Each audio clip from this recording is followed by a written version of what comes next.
They believed they could seize 2,000 acres of my ancestral ranch through fraudulent legal maneuvers. Instead, I systematically dismantled their corrupt empire and reclaimed every stolen dollar. Standing here where my family's home once welcomed 3 generations, I'm holding foreclosure documents for 11 mansions in the exclusive development that borders our property.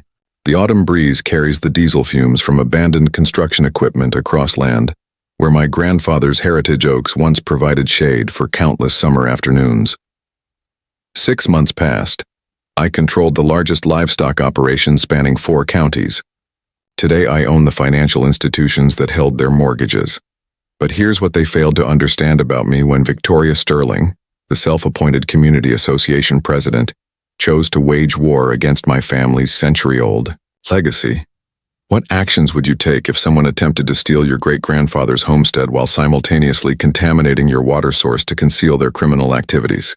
Currently, Victoria resides in a cramped efficiency apartment above the town's sole sandwich shop, questioning how a simple rancher managed to transform her multi-million-dollar schemes into a federal investigation site.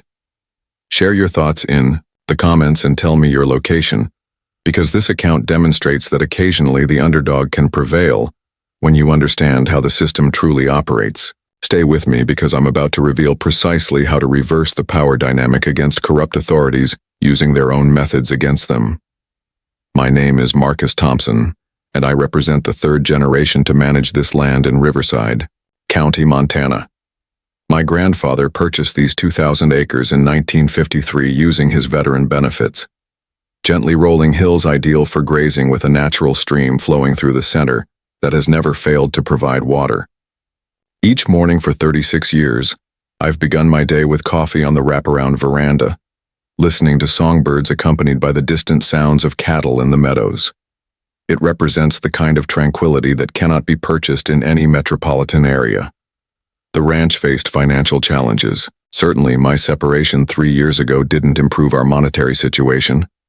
And my 9-year-old daughter, Sarah, only visits every alternate weekend now.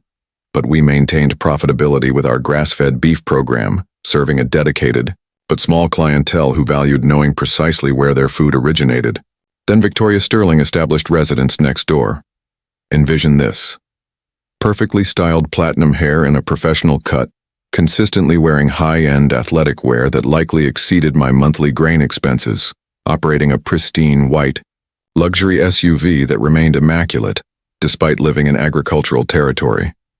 Victoria and her technology industry executive spouse Robert had liquidated their Arizona assets after his corporation went public, and they'd determined rural Montana would serve as their private recreational area. She served as the self-designated president of Riverside Meadows Estates, a newly constructed subdivision of oversized homes built on what previously belonged to the Patterson family farm.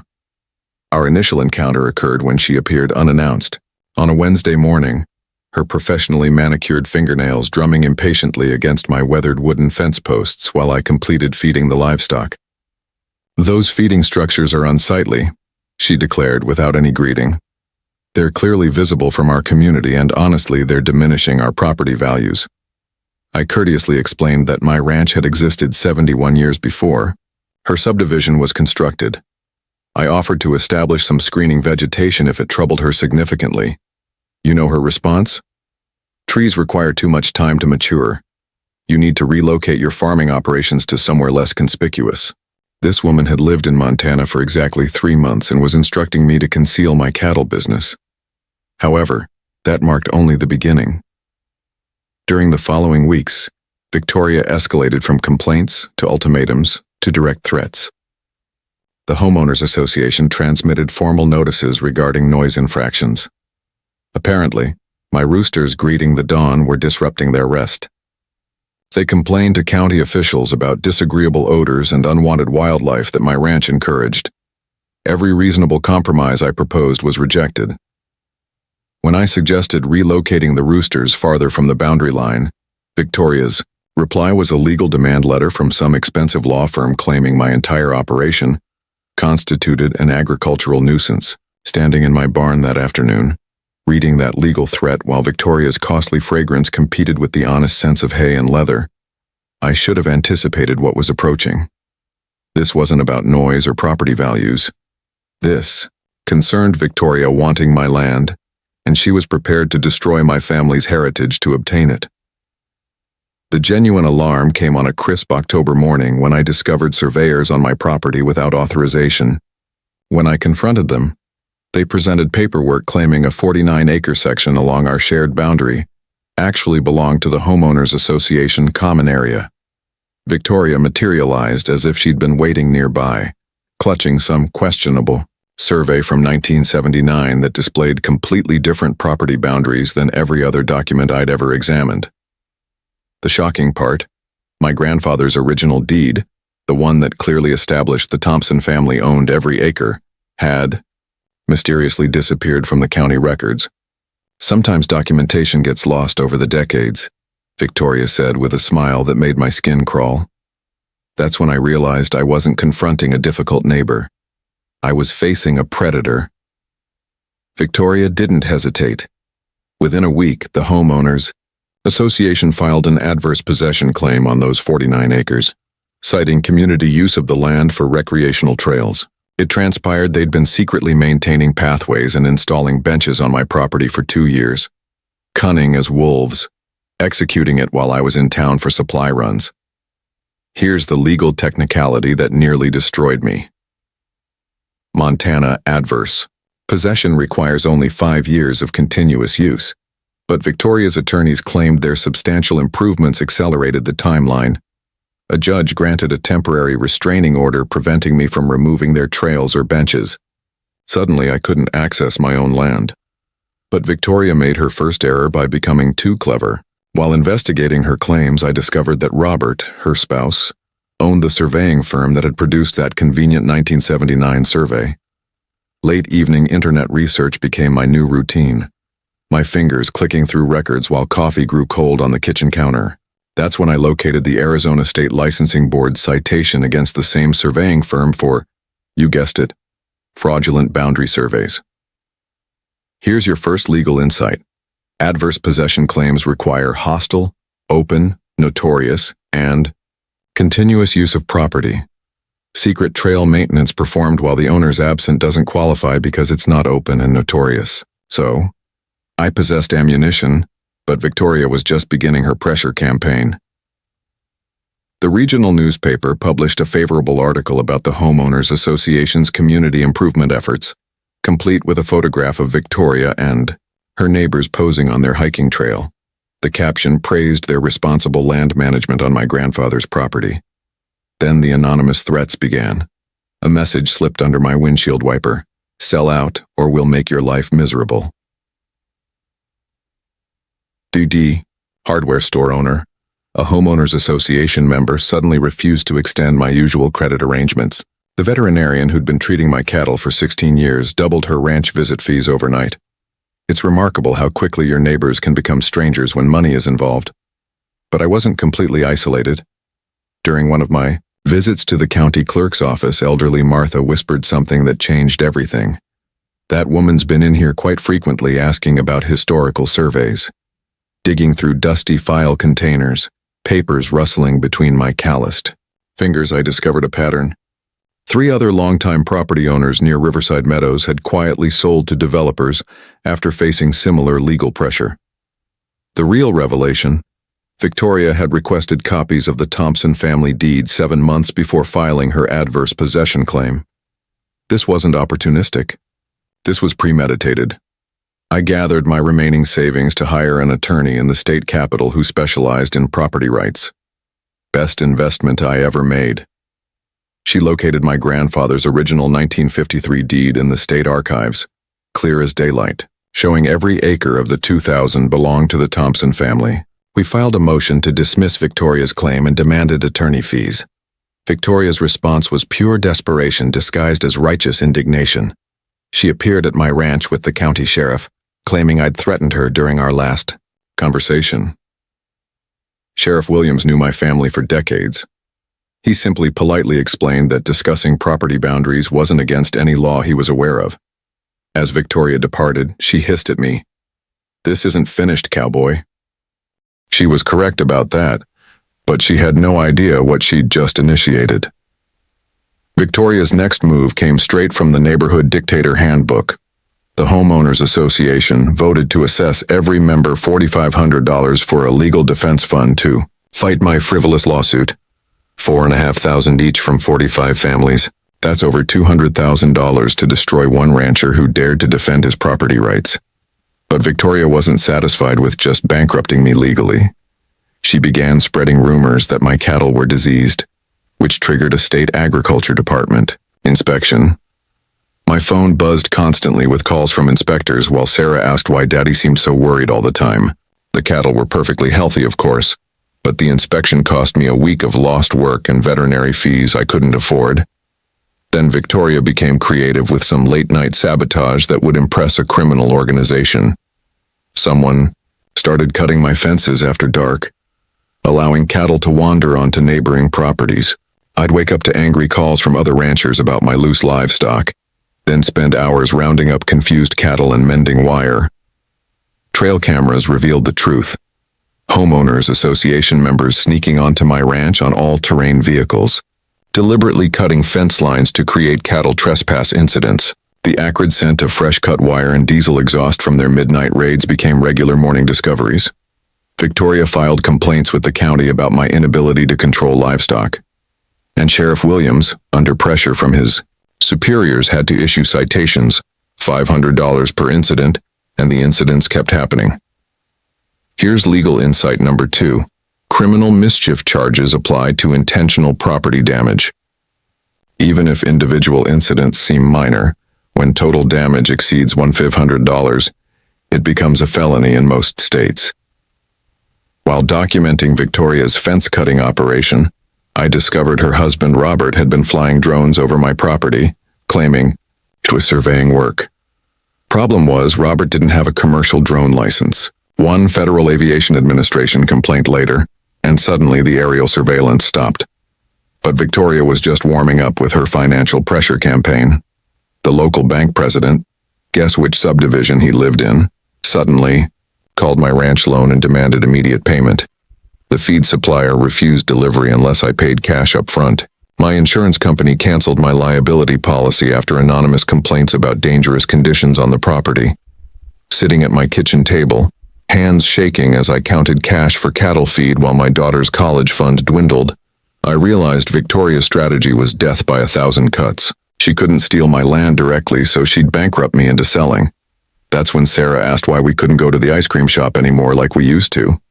9 years old, and she was watching her father's world crumble over some neighbor. Ladies' greed. But Victoria made another crucial mistake. She was too successful for her own good. While researching her background for the civil rights lawsuit my attorney suggested, I found newspaper archives from Phoenix, describing identical tactics against a Hispanic family who'd owned a small farm for generations. The pattern was unmistakable. Harassment, legal pressure, financial strangulation, then a below-market buyout offer right when the family was most desperate. Legal Insight 3. Pattern harassment can support federal civil rights violations under 42 U.S.C. 1985. Conspiracy to deprive citizens of equal protection. Systematic targeting based on economic status or rural lifestyle counts as discrimination. The Phoenix newspaper articles revealed that Victoria's husband's development company had purchased 3 family farms at 40% below market value after similar harassment campaigns. This wasn't personal vendetta. This was Victoria's business model. My attorney filed harassment charges and a federal civil rights complaint. Local media picked up the story. David versus Goliath. Rancher fights homeowners association land grab. Victoria's response was swift and vicious. I received an eviction notice claiming my ranch violated county health codes, followed by the most devastating blow yet. Someone poisoned my stock tank, killing 3 cattle and requiring emergency treatment for the survivors. $8,000 in veterinary bills. And the message was crystal clear. This had gone way beyond property disputes. This was war. Victoria decided to deploy her nuclear option.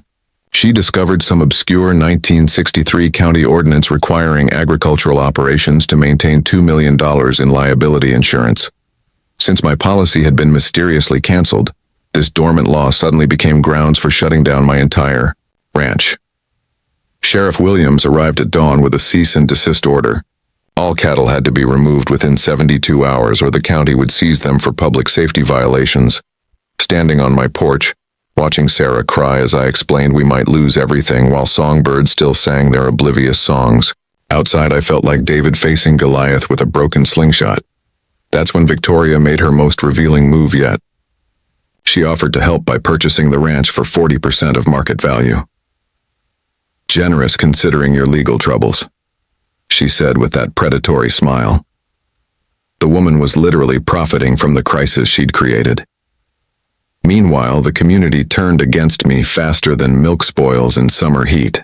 The local newspaper ran an editorial supporting the Homeowners Association's property rights, complete with quotes from concerned citizens worried about my vendetta against community progress. The town council meeting was packed with Riverside Meadows residents demanding my ranch be permanently closed. Former friends avoided eye contact as my worn boots echoed in the empty town hall. My only supporter was Martha from the county clerk's office who whispered, "Keep digging, hun," as I sat alone in the back row watching my neighbors treat me like a pariah. But sometimes desperation breeds discovery. While researching that 1963 ordinance, I found something Victoria hadn't counted on.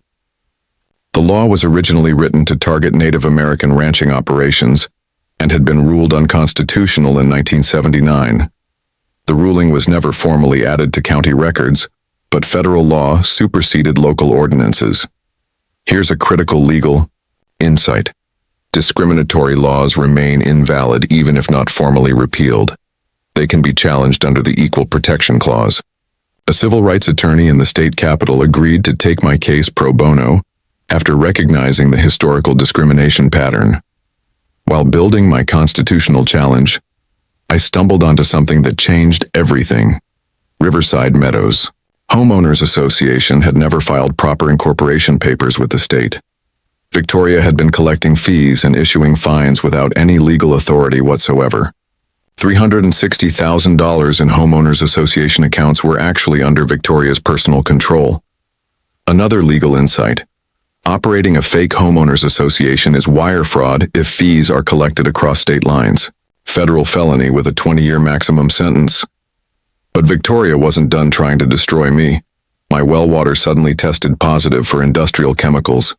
The contamination source, illegal dumping from Riverside Meadows construction, runoff directly into the aquifer. This EPA violation could shut down the entire development, which explained Victoria's frantic settlement offer. $520,000 cash if I'd sign a non-disclosure agreement and move away. I pretended to consider the offer, while my attorney documented everything for federal authorities. Victoria thought she was buying my silence. Instead, she was confessing to environmental crimes on tape. The Regional Cattlemen's Association finally stepped up with a legal defense fund, and Sarah's teacher organized a barbecue fundraiser that filled my property with the smell of honest smoke and community support. For the first time in months, I wasn't fighting alone. But Victoria's husband Robert made one final mistake that sealed their fate. He approached me at my contaminated well, symbolic location for a threat, offering $2.1 million cash with no non-disclosure agreement required. "You can't buy back your crimes," I told him, not knowing my attorney had advised me to wear a wire. Robert's response, "We know people who can make you disappear." That recording became federal evidence of witness intimidation. The next morning, someone shot out my ranch house windows, leaving a dead coyote on the porch with a note. "You're next." Sarah stayed with her grandmother for safety, while I loaded my shotgun and prepared for the biggest fight of my life. That's when Martha from the county clerk's office made a move that changed everything. She called me at midnight, scared, but determined, asking me to meet her at the office before dawn. What she showed me in a dusty box marked Misfiled Documents 1999-2002 was pure gold. The original Homeowners Association incorporation papers for Riverside Meadows, except they were never actually filed. Victoria had listed herself as sole managing member with unlimited authority over community funds. But most residents had signed blank signature pages at what they thought was a welcome party. They never saw the actual bylaws giving Victoria dictatorial power. But here's the kicker. My forensic accountant friend analyzed the Homeowners Association bank records obtained through legal discovery. Of the $360,000 collected in fees and fines, only $52,000 had been spent on actual community improvements. The other $308,000 transferred to Riverside Development LLC, Robert's company. Legal insight. Embezzlement of Homeowners Association funds is prosecutable under state theft statutes. Automatic felony over $1,500 in most jurisdictions. The financial web went deeper than simple theft. Victoria's insurance claims against neighboring properties, including my ranch, were completely fabricated. The same Phoenix insurance adjuster had handled every claim. And guess what? She was Victoria's college roommate. Every accident and property damage incident had been staged, with security footage from my cameras proving Homeowners Association members created fake damage scenarios. Then I discovered the political corruption that made Victoria's scheme possible. The county commissioner who'd supported that anti-ranch ordinance had received a $27,000 consulting fee from Robert's Development Company. The judge who granted Victoria's original restraining order, his investment portfolio included shares in Riverside Development LLC, purchased at below-market rates. Another legal insight. Public corruption cases often result in RICO charges. Racketeering conviction carries a 20-year sentence. But the environmental cover-up was the smoking gun that could destroy them all. EPA testing revealed Victoria's Development had illegally disposed of construction waste directly into my aquifer. Contamination levels were 52 times the legal limit, affecting drinking water for the entire township. Victoria knew about the contamination. Hidden environmental impact reports showed she'd received warnings 7 months earlier, but chose to hide the evidence rather than pay for proper disposal. Cleanup costs were estimated at $2.1 million, with Victoria's Development Company liable for every penny. More importantly, intentional environmental contamination carried federal criminal charges that couldn't be plea bargained away. Standing in that government office at sunrise, surrounded by evidence of fraud, corruption, and environmental crimes, I realized something crucial. Victoria's entire empire was built on quicksand. Every source of her power, political connections, legal authority, community support, was based on lies and criminal activity. But she still had expensive lawyers and corrupt officials protecting her. I needed a way to expose everything at once in a forum she couldn't control or suppress. That's when I remembered the upcoming county fair. Every year, the fair included a public forum on community development, where residents could voice concerns about local issues. It was broadcast live on local television and radio with standing room-only crowds. Victoria would never expect a simple cowboy to understand the complexity of her criminal enterprise well enough to explain it publicly. She'd gotten so arrogant, so confident in her ability to manipulate the system, that she'd never considered someone might actually fight back with her own weapons. The plan was simple. Use the county fair's public forum to present irrefutable evidence of Victoria's crimes to the entire community simultaneously, make it impossible for corrupt officials to suppress the truth, or for Victoria to spin the narrative. I had 3 weeks to prepare a presentation that would expose a multi-million-dollar criminal conspiracy and bring down the most powerful person in the county. Time to show everyone that sometimes the good guys really can win. Assembling my team felt like putting together an elite squad if the squad specialized in taking down corrupt homeowners associations instead of international conspiracies. The civil rights attorney from the state capitol brought constitutional law expertise and a burning hatred for discrimination. The environmental lawyer from Denver had made a career out of prosecuting corporations for water contamination. A former FBI agent turned private investigator knew exactly how to document criminal evidence that would hold up in federal court. But the real secret weapon was my forensic accountant friend from college, a guy who could trace money through more shell companies than a Russian oligarch. He explained Victoria's financial maze in terms even I could understand. She created 6 different LLCs, all controlled by Robert, to hide money movement between homeowners association fees and personal accounts. It's like a criminal shell game. but with paper trails. The legal strategy was beautifully simple: hit them with everything at once. Simultaneous federal and state charges, including RICO, environmental crimes, and public corruption. A civil rights lawsuit under Section 1985 for conspiracy to deprive constitutional rights. Here's your legal insight. RICO allows seizure of all assets obtained through criminal enterprise. That includes personal homes purchased with stolen funds. We also filed an environmental lawsuit seeking immediate injunction to stop all development activity, plus a class action on behalf of homeowners association members defrauded by Victoria's fake organization. Gathering evidence became my full-time job. My security cameras had provided 7 months of documented harassment, trespassing, and property destruction. Financial records showed a clear money trail from homeowners association accounts to personal enrichment. Environmental testing proved intentional contamination and cover-up. Testimony from Phoenix victims established Victoria's pattern of discrimination and fraud. The technical approach required translating complex crimes into language regular folks could understand. The environmental engineer mapped the contamination. Plume. Industrial runoff from their construction site flows directly into Thompson's Ranch aquifer. No way this was accidental. Legal insight. Environmental crimes carry strict liability. Intent doesn't matter, only that contamination occurred and the defendant was responsible. My private investigator used cell phone data to track Victoria's vehicles. She was on Thompson property 49 times without permission. Clear evidence of stalking behavior.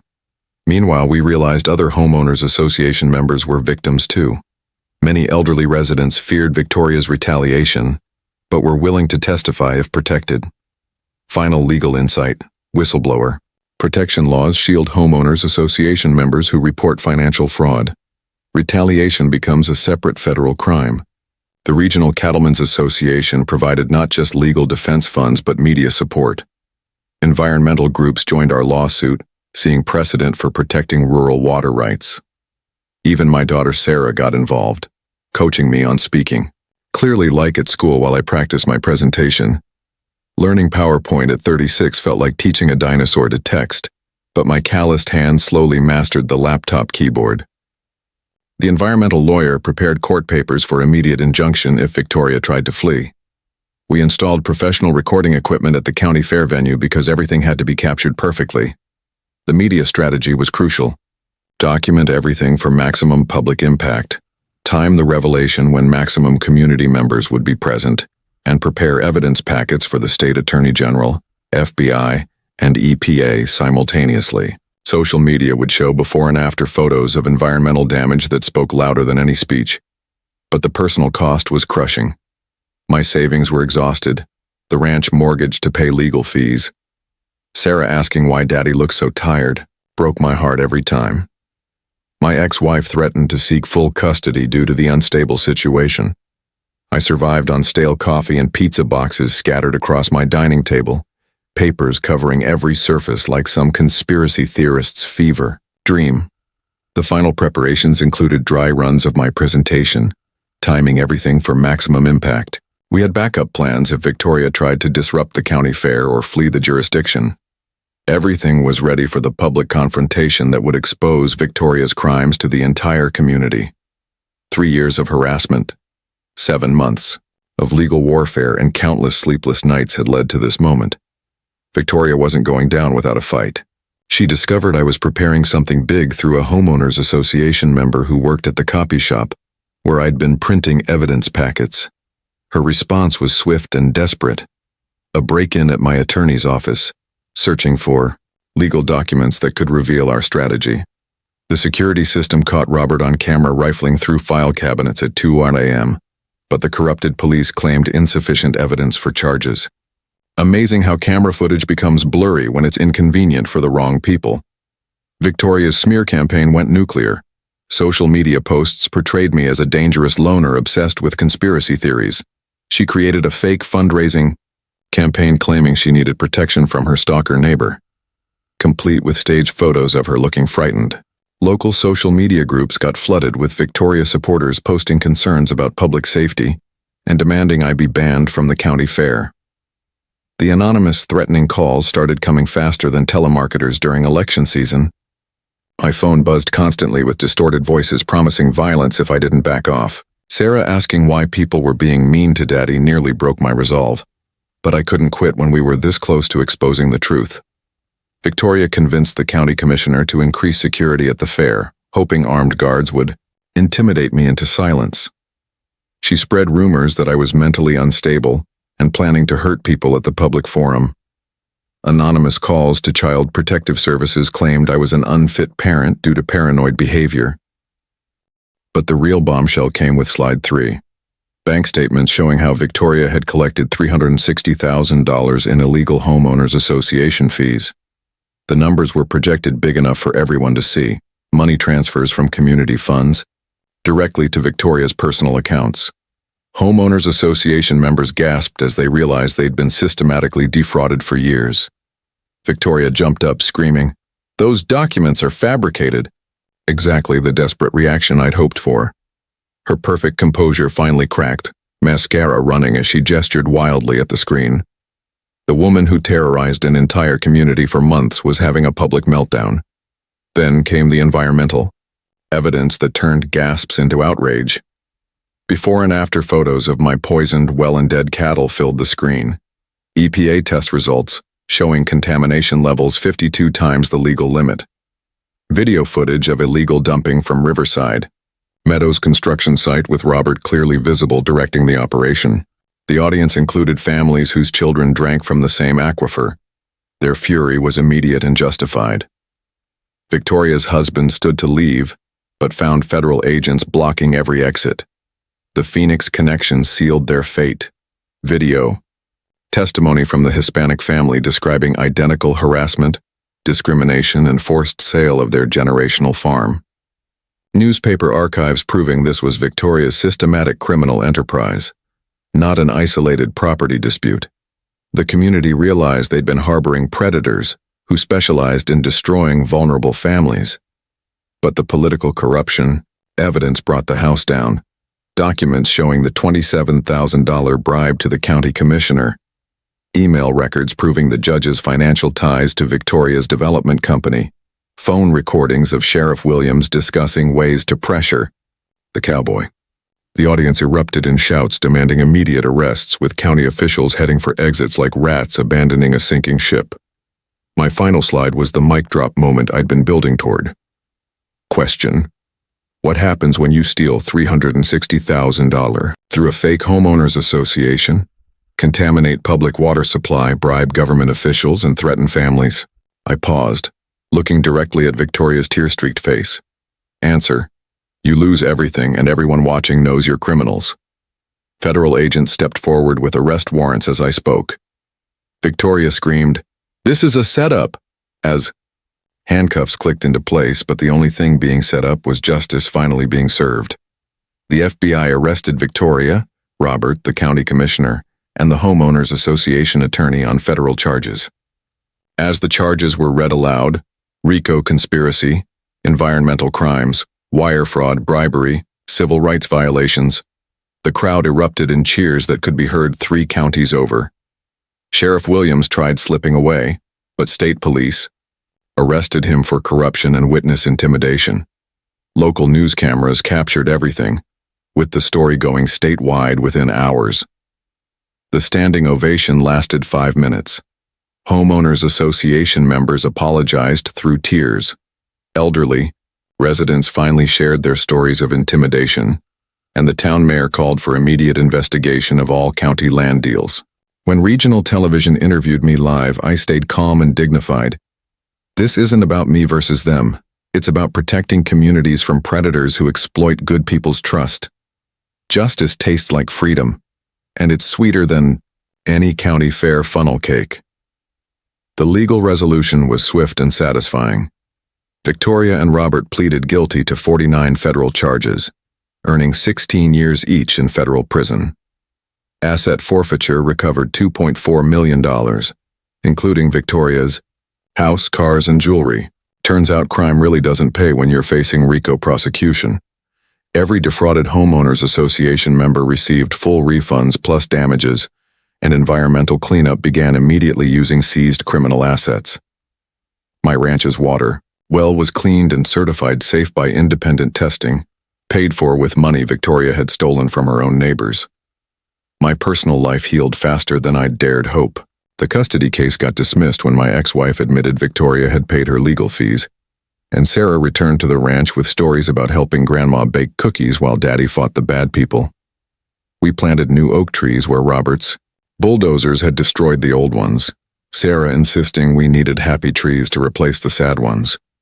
The sound of her laughter echoing across restored pastures, mixing with cattle lowing contentedly in clean grass, reminded me why this fight had been worth every sleepless night. My customer base returned stronger than ever. Integrity Beef became our brand, with people driving from 3 states away to buy from that rancher who stood up to corruption. The ranch that was barely breaking even became a thriving operation that could fund Sarah's college education twice over. The community recovery was beautiful to witness. Riverside Meadows formed a legitimate homeowners association with transparent bylaws and elected leadership. We planted a community garden on the former site of Victoria's illegal construction project, turning poisoned ground into something that feeds families. Monthly potluck dinners brought neighbors together, healing relationships that Victoria's lies had damaged. My handshakes felt firm and confident again, calluses honest from ranch work instead of legal battles. But the best part was establishing the Thompson Ranch Educational Foundation, using recovered criminal funds. We provide scholarships for rural students studying environmental science and agricultural law, run a free legal clinic for families facing land grab schemes, and placed a conservation easement on the ranch ensuring it can never be developed. Sarah became our youngest volunteer, teaching city kids about ranch life and explaining why bad people can't win when good people work together. The broader impact exceeded anything I'd imagined. My case inspired similar investigations in 3 other states, leading to a federal task force investigating homeowners association fraud nationwide. A documentary filmmaker wants to tell our story, with all profits going to the foundation.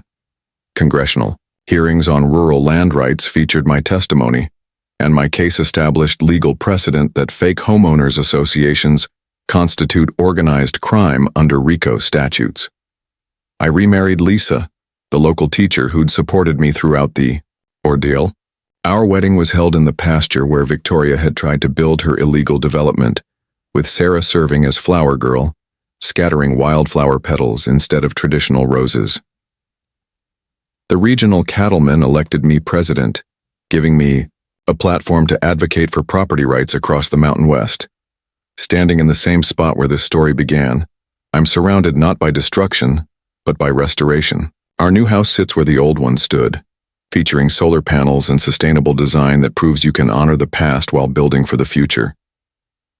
The Riverside Meadows residents are now friends and neighbors instead of enemies, and Sarah's college fund is fully restored with enough left over for future generations. The wind through healthy grass and trees carries the sound of meadowlarks singing again, nature's way of saying everything's going to be okay. If there's one lesson from this whole ordeal, it's this. Sometimes good people stay quiet because fighting seems hopeless. But when you stand up to bullies with truth and persistence, communities rally around justice. Document everything. Research your local laws. And never let anyone intimidate you into giving up your rights. Every family deserves to feel safe in their home and community. So here's my challenge to you. If you've dealt with homeowners association nightmares or corrupt local officials, share your story in the comments. Sunlight is the best disinfectant for corruption. And make sure you subscribe for more stories about ordinary people defeating extraordinary corruption, because they count on you staying quiet. Don't give them that power. Sarah asked me yesterday, "Daddy, are the bad people really gone?" My answer was simple. Yes, sweetheart. And now we make sure they can't hurt other families. That's a promise worth keeping. But Victoria's desperation led to her biggest mistake yet. More of my cattle died from contaminated water. The veterinarian confirmed industrial poisoning was spreading through the aquifer. My well became completely unusable, forcing my family to buy bottled water for basic needs while our neighbors still drank poison. EPA testing revealed contamination spreading to other properties, but Victoria's response showed just how far she'd fallen. She actually claimed I had poisoned my own well for sympathy and lawsuit money. The woman was accusing me of killing my own livestock and contaminating my family's drinking water for legal advantage. The legal harassment escalated beyond anything I'd imagined. Victoria's attorneys filed frivolous lawsuits for defamation, harassment, and intentional infliction of emotional distress. Each lawsuit required my attorney's time and my money to defend, death by 1,000 legal cuts designed to exhaust my resources before trial. The stack of legal papers on my kitchen table grew so high that Sarah started using crayons to organize them by color, turning my legal nightmare into her art project. Kids have a way of finding light in the darkest situations. Then, the corruption deepened to levels that would make a Chicago politician blush.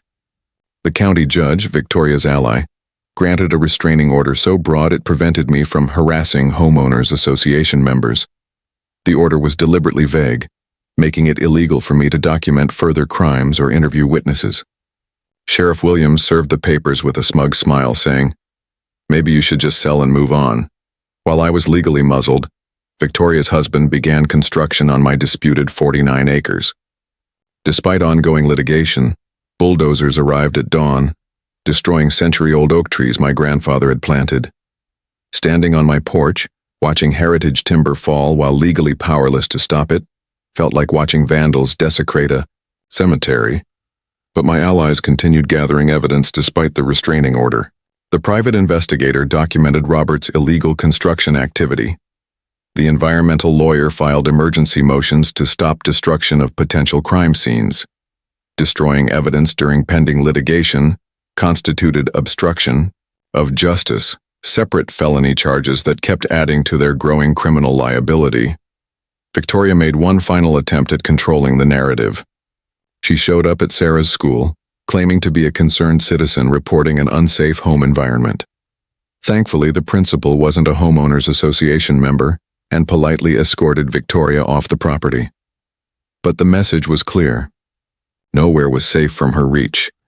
Anonymous letters sent to my customers claimed my beef was contaminated, causing me to lose 65% of my customer base overnight. The smell of burning hate mail in my fireplace mixed with sage from outside, the acrid smoke of other people's evil polluting the clean Montana air. Victoria offered one last settlement, $110,000 and a non-disclosure agreement to never discuss homeowners association activities. We met at a neutral diner in the neighboring town, both sides bringing attorneys and court reporters. Victoria thought she was controlling the situation. "Take this deal or lose everything, your ranch, your daughter, your reputation," she threatened. My response was the first time I'd shown confidence in months. "See you at the county fair." For the first time, Victoria's face cracked with uncertainty. She was finally realizing this cowboy wasn't backing down. Victoria's nuclear response came at 5 a.m. with an urgent phone call from my attorney. She'd filed an emergency petition to have me declared mentally incompetent, claiming my obsessive behavior and paranoid accusations proved I was dangerous to myself and others. The petition included doctored social media posts and fake witness statements from homeowners association members, all designed to silence me before the county fair. The emergency hearing was scheduled for the day before the fair. No coincidence. There.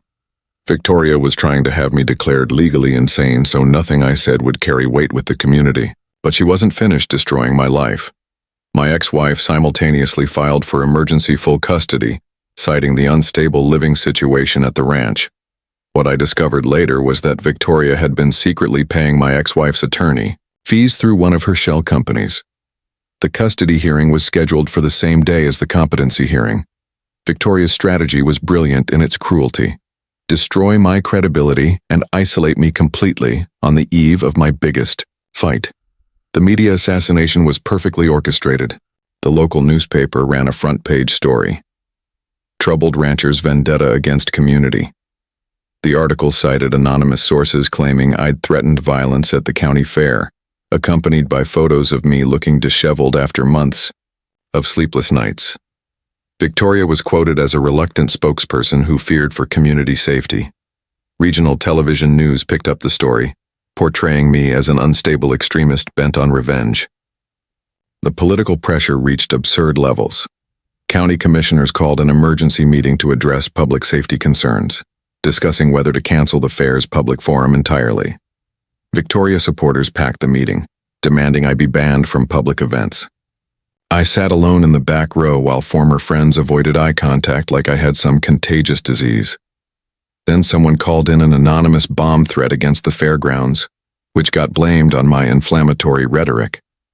The woman was literally framing me for terrorism to avoid a PowerPoint presentation. But Victoria's financial strangulation was her most vicious move yet. The bank foreclosed on my ranch mortgage, claiming I'd violated terms by creating a public nuisance. Sheriff Williams arrived with eviction papers. I had 48 hours to vacate property my family had owned for 71 years. Here's the twist that showed Victoria's true desperation. My attorney discovered the mortgage had been sold to one of Victoria's shell companies the week before foreclosure. She was literally buying my debt to steal my land, then immediately submitting a purchase offer at the foreclosure auction. My legal team rallied like the cavalry in an old western. The civil rights attorney filed an emergency federal injunction to stop the foreclosure. The environmental lawyer got the EPA to declare my ranch a potential Superfund site, which legally prevented any sale. The forensic accountant traced the money used to purchase my mortgage back to stolen homeowners association funds. More evidence of Victoria's criminal enterprise.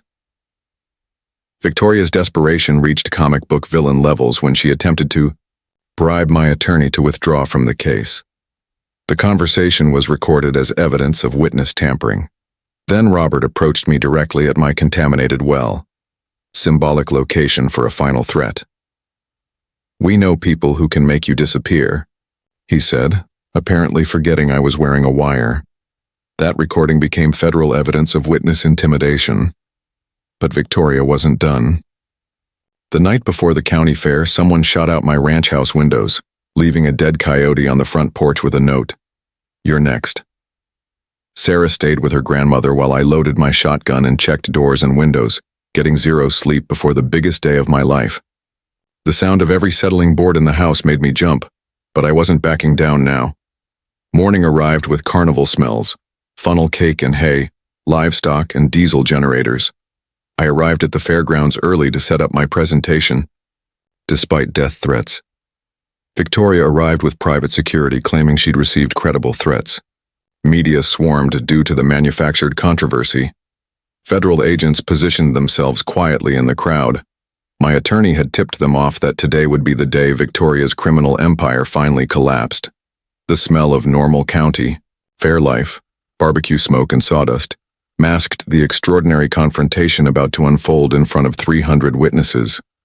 The livestock pavilion was packed beyond capacity. 300 community members squeezed into a space meant for 200, with overflow crowds watching from outside.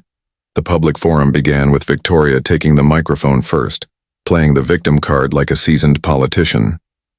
"I'm here today because I've been the target of an unhinged neighbor's harassment campaign," she said, her voice cracking with practiced emotion. She produced fake medical records claiming stress-related health problems from my stalking behavior, complete with doctors, statements that were probably as real as her concern for community welfare. Murmurs of sympathy rippled through the audience while Victoria dabbed her eyes with a tissue. I sat calmly in the back row, federal agents positioned throughout the crowd like plainclothes guardian angels. Victoria had no idea she was about to walk into the most beautiful trap in Montana legal history. When my turn came, I walked to the podium with the confidence of a man holding 4 aces. My opening line was simple. "I'm going to show you documents. You decide what they mean." First, cite to my grandfather's original 1953 deed crystal clear, proving the Thompson family owned every disputed acre. The audience leaned forward, studying the projection screen with growing interest. Second slide, Victoria's forged 1979 survey with signatures that didn't match county records. I let the evidence speak for itself while the crowd's murmurs shifted, from sympathy for Victoria to confusion and anger. "Forging government documents is a federal felony," I said clearly. Each signature is a separate crime.